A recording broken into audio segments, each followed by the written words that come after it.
கலசம் வச்சு கணபதி யோகம் பண்ணி தீர்த்தம் தெளிச்சுட்டு போயிடுறாரு. 10 வருஷம் நம்ம வீட்டுல கணபதி யோகம் பண்றது இல்ல. ஆனா நீங்க ஒரு கலசம் வச்சீங்கன்னா எல்லா சத்தியம் கிடக்கு வந்துருமில்லங்க. ஆளுநர் திரவியம் மாதிரி ஆயிடும். எல்லா பொருளும் இறங்குமில்லங்க. காலையில எந்திரிச்சு நீங்க ஒரு டம்ளர்ல தண்ணி தொலைச்சு அந்த 48 நாள் கிளம்பிச்ச அந்த தீர்த்தத்தை ஒரு பாட்டில போட்டு வச்சு காலையிலேயும் கூட நீங்க தொழில தெளிச்சு விட்டு நாமளும் தலைக்கு நினைச்சிட்டு அதுல சூடம் போட்டா கெட்டு போகாது, பச்சை கற்பூரம் போட்டா அதெல்லாம் தெளிச்சுட்டு யாராவது ஒருத்தர் வர்றாங்க, அவங்களுக்கு என்னுடைய உடம்புல ரொம்ப பூளை இருக்குதுங்க, திருஷ்டி இருக்குது, எனக்கு உங்க கையும் பொண்ணான கையை புண்ணியமான கையை ஜோசியர் கையை எத்தனையோ பேருக்கு ஜாட பாத்துக்கிறீங்க, ஒரு கை தண்ணி அடைச்சு விடுங்கன்னா நீங்க வச்சுக்கிற தீர்த்தத்துல ஒரு ஸ்பூன் எடுத்து போட்டு கலந்து அவங்களுக்கு 3 தடவை வடிங்க. அவங்களுக்கு என்னமா கரெக்டுங்களா? அப்ப நாம பிரசாதம் கொடுத்து பிறந்திருக்கோம். நாம நம்மகிட்ட சக்தி உருவாக்கணும்ல. காப்பர் தகடு கடையிலே விக்குது இல்லைங்க, அது எழுதி அதுக்குள்ள போட்டுறோம். அப்பதான் அது தனிக்குள்ள 48 நாள் இருக்கணும். அதுக்கப்புறம் மறுபடியும் நீங்க கலச தீர்த்த ஊத்தி மறுபடியும் ப்ரிப்பேர் பண்ணிக்கலாம். ஒரு மண்டலம்ங்கிறது 48. ஒரு மண்டலம் தீர்த்த வச்சு பழகிட்டீங்கன்னா ஒரு நாள் நீங்க சக்தி கலசத்தை பார்த்து டெய்லி கும்பிட ஆரம்பிச்சிட்டீங்கன்னா ஒரு நாள் சக்தி கலசம் பண்ணினா உங்களுக்கு மனசு வேலை செய்யும். நீங்க கும்பிட்டு பழகிட்டீங்கன்னா எனக்கு சக்தி கலசம் வச்சுட்டா உங்களுக்கு ஜோசி பார்க்க பப்ளிக்கா நிறைய பேர் வராங்க. அந்த நெகட்டிவ் எனர்ஜியில அந்த சக்தி கலசம் இழுத்து தள்ளி பண்ணுங்க. உங்களோட ஜாதகம் நீங்க உள்ள வச்சுக்கிறீங்கல்ல, அந்த ஜாதகத்தை ஒரு கட்டம் போட்டு எழுதிருங்கிற எழுதி நீங்க கும்ப கலசத்துல போட்டு உருவேத்துங்க. உங்களுக்கு ஒரு பவர் வேண்டாங்க சார். அந்த காலத்துல ராஜராஜ சோழனே பெரிய பெரிய ராஜாக்களே காப்பர் தகவல அவங்க ஜாதகத்தை எழுதி கருவை கடிதம் வச்சு போயிட்டாங்க. இன்னைக்கு பவர் வேசம் இல்லை.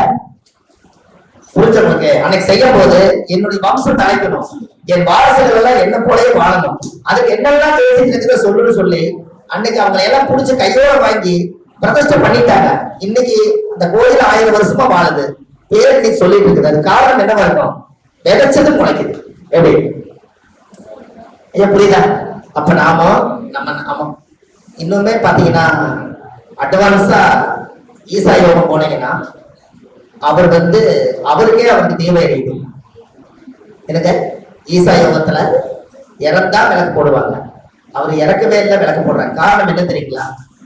அவருக்கு விளக்கு போடுறதுக்கு அவர் விளக்கு போடுறது என்ன காரணம்னா, நாம காலமானதுக்கு அப்புறம் நம்மளை யாரு டெய்லி கும்பிடுவாங்கன்னு தெரியாது. இருக்க வரைக்கும் நான் மோச்ச விளக்கு போடணும் போட்டு இருக்கிறாங்க. எப்படி இது கயாவுல ஒண்ணு மட்டும்தான் நடக்குதுங்க. இந்த ரகசியம் அங்கிருந்து எடுத்திருப்பாங்க, வேற எங்க எடுக்க முடியாது. ஏன்னா இறந்து போகாமையே நம்மளுக்கு நாமளே பிண்டம் கொடுத்துக்கலாம். கயாவுல நம்மளுக்கு ஒரு பிண்டம் கொடுக்கலாங்கன்னு அது அங்க மட்டும்தான் நடக்குது. அதனால அந்த லாஜிக் தான். அப்ப நம்மளைய இந்த ஆத்மா உள்ள உடம்புக்குள்ள இருக்க வரைக்கும் பரிகாரத்தை அதிகாரமா செய்யறதுக்காக தான் கர்ம பரிகாரம் அந்த காலத்துல வச்சுக்கிறாங்க. அப்போ உங்களுடைய ஜாதகத்துல சக்தி கலசம் வைக்கிறீங்க இல்லையா, கல்யாணம் ஆகாதவங்க இருப்பாங்க இல்லைங்க, கல்யாணம் ஆகாம இருப்பாங்க. இதையுமே நீங்க செஞ்சு அந்த ஒரு டெய்லி காலையில ஒரு 3 டம்ளர் பால் அந்த தேங்காய் மேல ஊத்துங்க. அந்த சக்தி கலசத்துக்கு அபிஷேக பூஜை நடக்குமா நடக்காதா? நீங்க வச்சுக்கிற சக்தி கலசத்துக்கு அபிஷேக பூஜை நடக்குமாங்க. உங்களோட எந்திரத்துக்கு பவர் வரும். அந்த எந்திரத்துக்கு பவர் வந்தா நீங்க நல்லா இருக்கும். முதல்ல ஆரம்ப காலத்துல ஜோதிடம் எல்லாம் நாங்க பாரம்பரியமா சின்ன வயசுல சிதம்பரம் 51 ஒரு சர்க்கரை இருக்கும். அப்ப இந்த உலகத்துல 51 சக்கரம் தான் இருக்குமா. அதை முதல்ல எங்களுடைய குலத்துல முதல்ல அதை வரைஞ்சு காமிப்பாங்க. இப்படித்தான் எழுதி நீ பொழைச்சுக்கோம்பா. அது கடை எழுதுறதுக்கு ஒரு ரவுண்டு போடணும். அது பவுடர் டப்பா இருக்கு, அதை வச்சு வரைஞ்சிருவோம். டக்குன்னு கோடு போடுவோம். அந்த சிறுவனை காக்கி கூக்கு மாக்கி இதெல்லாம் வரும். எல்லாம் 51 போட்டு ஒரு பிரேம் பண்ணி கொண்டு போய் ஒரு பொட்டு சந்திரம் வச்சு ஒரு வீட்டை முடி மாடிட்டு வந்துருவோம். அந்த காலத்திலேயே நான் சொல்றது. அப்போ ஒரு 100 ரூபாய் அந்த எந்திரத்துக்கு கொடுப்பாங்க எழுத்துக்கூலி. அந்த 100 ரூபாய் வச்சு ஜீவனம் பண்ணணும். அப்போ அந்த வீட்டுல ஒரு 48 நாள் விளக்கு பத்தி வைங்க, பத்தி கொடுத்து வைங்க, பூ போடுங்க அப்படின்னா அவர் என்ன பண்ணுவாருன்னா கருடனோட இருந்தவரு, நம்ம மேல ஒரு அச்சரம் இருக்குது, நம்ம பயந்துக்கணும், தண்ணி கொண்டு உள்ள வரக்கூடாது, தேவையில்லாம தீட்டுப்பட்டு உள்ள வரக்கூடாது, இப்படி எல்லாம் பயப்படுத்தி அவங்க அந்த இடத்துல தெய்வமா பார்த்து அன்னைக்கே எளிமையா வாழ்ந்து நல்லா இருந்தாங்க. அது காரணம் என்ன தெரியுமா? ஜோசியர் தான் வீடு வீடா போய் ஜோதிடம்னு ஒண்ணு இருக்கு, எந்திரம்னு ஒண்ணு இருக்கு, இந்த உலகத்துல மந்திர சக்திகள் இருக்கு, தீய சக்தி விளக்க முடியும், பரிகாரத்தை செய்ய முடியும், உங்களோட சுமைகள் எல்லாம் நாங்க வாங்கிக்க முடியும்னு பஞ்சாங்கத்தை எடுத்து ஜாதகத்தை கணிச்சு உலகத்துக்கு புரிய வச்சதே நம்மளை போல ஜோதிடர்கள் தான். அந்த காலத்துல ஆதி காலத்துல கல் தோன்றா மண் தோன்றா காலத்துல வெங்கச்சாக்கல்ல தீ மூட்டி பச்சை காய்கறி சாப்பிட்டுட்டு 5 அறிவோட வளர்ந்து விஞ்ஞானம் பெற பெற 6 அறிவை வளர்ந்து அவங்க பாட்டுக்கு விவசாயம் பண்ணிட்டு சாப்பிட்டோம் தின்னோம் வாழ்ந்தோம் போயிட்டு இருந்தாங்க. திடீர்னு பார்த்தா சூரிய உதயம் ஆகுது. 5 நாளுக்கு அப்புறம் பார்த்தா திடீர்னு பிரைட் அமாவாசை பௌர்ணமி வருது.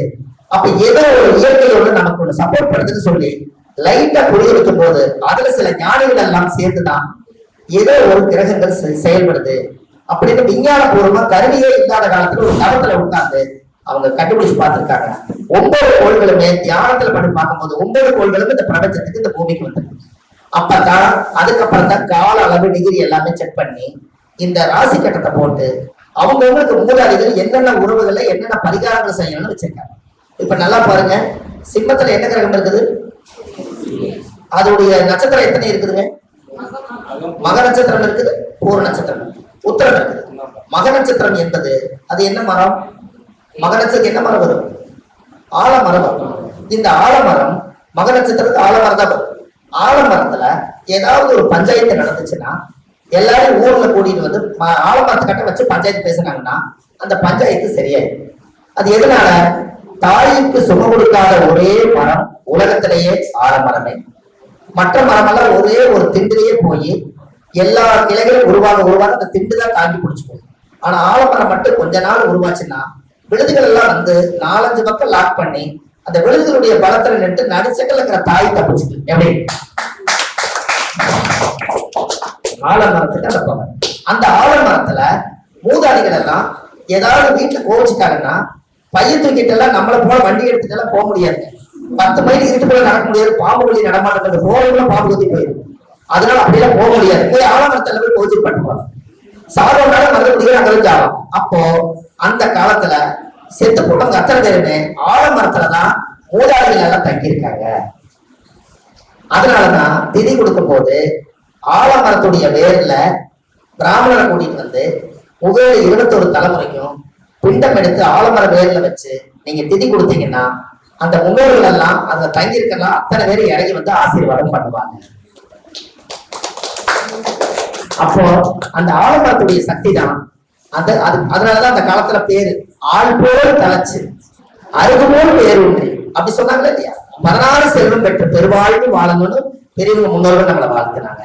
அந்த ஆலமரத்துல ஒரு ரகசியம் என்னன்னா, ஏன் பஞ்சாயத்து அங்க வைக்கிறாங்கன்னா இந்த பஞ்சாயத்துல நிறைய மிஸ்டேக் இருக்கு. உங்களுக்கு தெரியுமா? ஒரு தண்ணி கொண்டு வச்சிருப்பாங்கல்ல சரி, இன்னொரு எச்சி கிளம்பி ஒண்ணு வச்சிருப்பாங்க தெரியுங்க, துப்புரங்க. இந்த 2 எழுதி வைக்கிறாங்கன்னு சொல்லுங்க பாக்கலாம். ஆமா,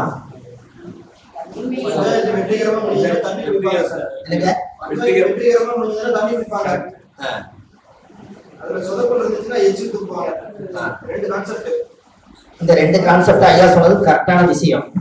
இன்னொரு விஷயம் சொல்றேன். வந்தவரே சித்தப்பா மக்கள் பெரிய மக்களா இருந்தா இவர் பஞ்சாயத்தை சப்போர்ட் பண்ண முடியாதுல்ல. அதனால எச்சிட்டு வரேன்னு சொல்லி வெளியில போனவங்க போயே வரமாட்டாரு. அந்த பஞ்சாயத்து நின்று போயிரு. அதனால எதா இருந்தாலும் தாய் தந்தையும் பார்க்காத, சித்தப்பா பெரியப்பன்னு பார்க்காத, மாம் மச்சுன்னு பார்க்காத, இங்கே எச்சி போட்டு இங்கே பதில் சொல்லணும். அதுக்காக எச்சி கிடையாது. புரிஞ்சா? ஐயோ என் தங்கச்சிக்கா நான் தீர்ப்பு சொல்லணும்னு வச்சுக்கோங்க. இந்த பக்கம் என்ன ஆகுது? அதனால இதெல்லாம் ஆகாது. இருங்க, தண்ணி இருக்குது, ஒரு நிமிஷம் வாய்ப்பு பிடிக்கிறேன்னு போய் அந்த சந்தர்ப்பம் எனக்கு சின்ன நெஞ்சு மொழியாட்டு வச்சு அட்டம் போயிட்டேன்ட்டாருன்னா பஞ்சாயத்து பண்ணி போயிருமல்ல. இத பல பஞ்சாயத்துல பார்த்து தப்பிச்சு போனதுனால பெரிய மனுஷன் கூடி வந்தது உங்களுக்கு என்ன வந்தாலும் இங்கே சொல்லித்தான் பஞ்சாயத்து ஆரம்பிச்சிருக்காங்க. புரிஞ்சவங்களுக்கு? அப்போ அந்த பஞ்சாயத்துல உட்கார்ந்து சேர்த்து வைக்கிறதுக்கு எப்ப யாரு கூட பஞ்சாயத்து வச்சிருந்தாலும் மூல நட்சத்திரக்கார கூட கூட்டிட்டு போனீங்கன்னா அந்த பஞ்சாயத்து சரியாயிடும். ஏன் அப்படி? மூல நட்சத்திரம் ஆஞ்சநேயர். ராமருக்கு ஒரு பிரச்சனை வந்துச்சு. அந்த ராமருக்கு பஞ்சாயத்தை சரி பண்ணி சீதாதேவியை சேர்த்து வைக்க வரைக்கும் கூடவே நின்று வெற்றிகரமா ஜெயிச்சு கொடுத்தவர் யார்? ஆஞ்சநேயர். அப்ப ஆஞ்சநேயருடைய நட்சத்திரம். அதனாலதான் அந்த மூல நட்சத்திரக்கார கூட கூட்டிட்டு போனீங்கன்னா அவருக்கு குடும்பம் கிடையாது, அவருக்கு சமுதாய சேவை. அதனால அவருக்கு நல்ல விஷயம் எது இருந்தாலும் அங்க நிற்பார் அவர். அதனால மூல நட்சத்திரக்காரங்களுக்கு அந்த பவர் உண்டு. எப்பவுமே ஒரு மூல நட்சத்திரக்கார கூட கூட்டிட்டு ஜெயம் நிச்சயம். புரியுதுங்களாமா? ஆனா மூல நட்சத்திரக்காரர்களாட்ட வாழ முடியாது.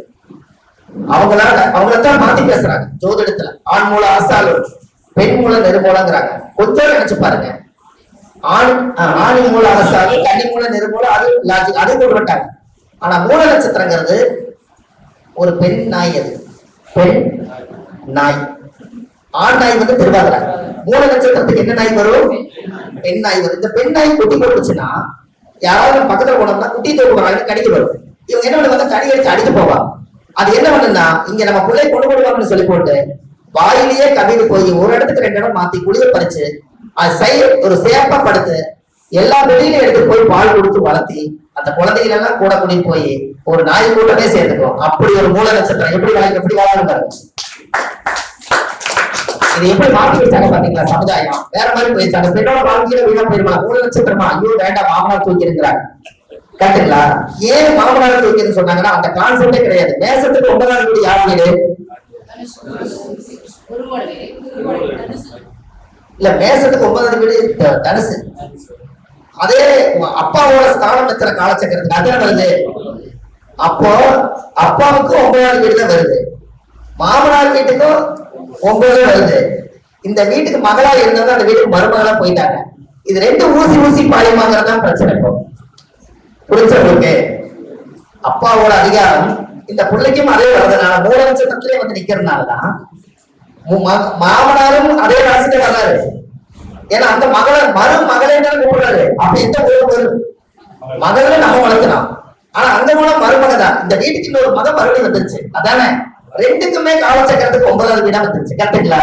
அதனால என்னன்னா நம்ம அதிகாரம் எல்லாம் இவங்க கையில் இருக்கிற ஒரே ராசி ஆனதுனாலதான் அது மூல நட்சத்திரத்துக்கு ஒரே வாரணம் வந்து தனுசு ராசி விழுந்ததுனாலதான் தனுசு என்பது போர்க்கள ராசி என்று பொருள். அம்பு வெள்ளை யாரு கையில் இருக்குது? தனுசு கையில் இருக்குது. அது வேற எங்க பார்த்தோம்? மிதுனத்தை பார்க்கணும். அப்ப அது காலச்சக்கரத்துக்கு மிதுனம் 3ஆவது வீடு. 3ஆம் இடம் என்பது தைரியம். அந்த தைரியத்தோட பவர் எங்க வந்து இறங்குது? அதனால மூல நட்சத்திரம் வந்து அந்த பார்வை பட்டதுனால அந்த வீட்டுக்கு அது பாடல் வீடு. அதனால அதை ஒரு மாத்திட்டு இருக்கிறாங்க. ஆனா உண்மை என்னன்னா அது பெண் நாய் உருவம் கொடுத்ததுனால அவங்க தான் பிள்ளைய வளர்த்துறதுக்கு நல்லா இருப்பாங்க. மூல நட்சத்திரக்காரர் நீங்க சும்மா போக மாட்டாங்க பாருங்க. கையில ஏதாவது ஒரு பையாவது வச்சிருப்பாங்க, சும்மாவாவது ஒரு கங்காரு வச்சிருப்பாங்க. எனக்கு எப்பவுமே ஒரு கையில பை வச்சுக்குவாங்க.